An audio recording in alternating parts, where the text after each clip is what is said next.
என்னடா கொஞ்ச நாளா டிடிஎஃப் வாசன் மேல எந்த விதமான கேஸும் இல்லையே, டிடிஎஃப் வாசன் வந்து இவ்வளவு சைலண்டா இருக்காரு அப்படின்னு நிறைய பேர் நினைச்சிட்டு இருந்த நேரத்துல இப்போ டிடிஎஃப் வாசன் மேல டைரக்டா பிஎம் ஆபீஸ்ல இருந்தே ஒரு கம்ப்ளைண்ட் வந்து ஃபைல் ஆயிருந்திருக்கு. சோ அந்த கம்ப்ளைண்ட் வந்து எதனால ஃபைல் ஆயிருந்திருக்கு அப்படின்னா, டிடிஎஃப் வாசன் வந்து சொந்தமா ஒரு கடை ஒன்று வச்சிருந்திருக்காரு. சோ அந்த கடை வந்துட்டு இல்லீகலா, அதாவது வந்துட்டு இந்தியால இந்த மாதிரியான சைலன்ஸ் வந்து சேல் பண்ணக்கூடாது அப்படின்னு ஒரு ரூல் இருக்கு. அதையும் மீறி அவரோட கடையில அந்த மாதிரியான சைலன்ஸ், அதாவது ஃபாரின்ல இருந்து இம்போர்ட் பண்ணப்பட்ட காஸ்ட்லியான சைலன்சர்லாம் வந்து அவர் கடையில வந்து சேல் பண்ணிட்டு இருக்காரு.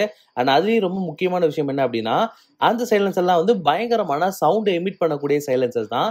சோ இந்தியால வந்து இந்த மாதிரியான சைலன்சர் எல்லாம் வந்துட்டு இருக்கக்கூடாது அப்படின்ற மாதிரியான ரூல் இருக்கு. சோ அப்படியும் வந்துட்டு டிடிஎஃப் வாசன் அவருடைய கடையில இந்த மாதிரியான சைலன்சர் எல்லாம் சேல் பண்ணிட்டு இருக்காரு அப்படின்ற மாதிரி கம்ப்ளைண்ட் ஃபைல் ஆயிருந்திருக்கு. அண்ட் அது மட்டும் இல்லாம அவரோட கடைக்கு வர கும்பல்னால வந்துட்டு ரோட்ல வந்து டிராபிக் ஜாம் பயங்கரமா ஆகுது. அண்ட் அதுலயும் ரொம்ப முக்கியமா அவரோட கடைக்கு வரவங்கனால நிறைய பப்ளிக் நியூசன்ஸ் ஆகுது அப்படின்ற மாதிரி டிஜிட்டலா பிஎம் ஆபீஸ்க்கு வந்து ஒரு கம்ப்ளைண்ட் ஒன்று போயிருந்திருக்கு. ஆவடியில் இருக்கக்கூடிய டிராபிக் போலீஸ் கண்ட்ரோல் அவங்க சைட்ல இருந்து வந்து இப்ப டிடிஎஃப் வாசன் கடைக்கு சர்ச் ஒன்று பண்ணியிருந்திருக்காங்க. அண்ட் அது மட்டும் இல்லாம அவருக்கு ஒரு ப்ராப்பரான சம்மனும் அனுப்பி இருந்திருக்காங்க.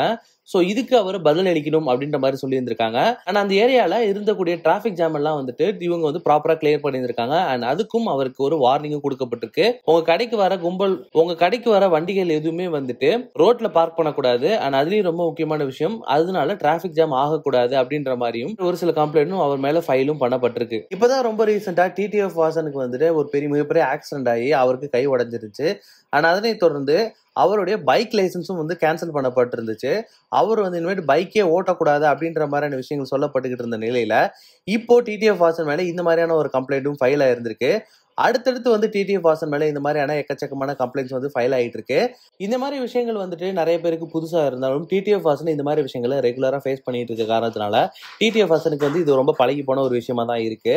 ஆனா அது மட்டும் இல்லாம ரீசெண்ட் டைம்ஸ்ல வந்துட்டு நிறைய யூடியூபர்ஸ் மேல இந்த மாதிரி நிறைய கேசஸ் வந்து ஃபைல் ஆயிட்டு இருக்கு. ரொம்ப ரீசெண்டா நிறைய யூடியூபர்ஸ் மேல வந்துட்டு கேசஸ் வந்து ஃபைல் ஆயிட்டு இருக்கு. அண்ட் அதுலயும் ரொம்ப ஹைலைட்டான விஷயம் என்ன அப்படின்னா, யூடியூபர் இர்ஃபான் அவர்கள் மேலேயும் வந்து இப்போ ரீசெண்டா ஒரு கேஸ் ஒன்று ஃபைல் பண்ணியிருந்திருக்கு. அவருடைய குழந்தை என்ன ஜெண்டர் அப்படின்றத ரிவீல் பண்ணதுக்காக அவர் மேல இப்ப கேஸ் ஃபைல் ஆயிருந்திருக்கு. சோ இந்த மாதிரி யூடியூபர்ஸ் பண்ற ஒரு சில விஷயங்களால அவங்க மேல வந்து எக்கச்சக்கமான கேசஸ் வந்து ஃபைல் ஆயிட்டு இருக்கு. சோ இந்த மாதிரி விஷயங்கள்லாம் இனிமேல் கண்டினியூ ஆகுமா ஆகாதா அப்படின்றத நம்ம பொறுத்து இருந்து பார்ப்போம்.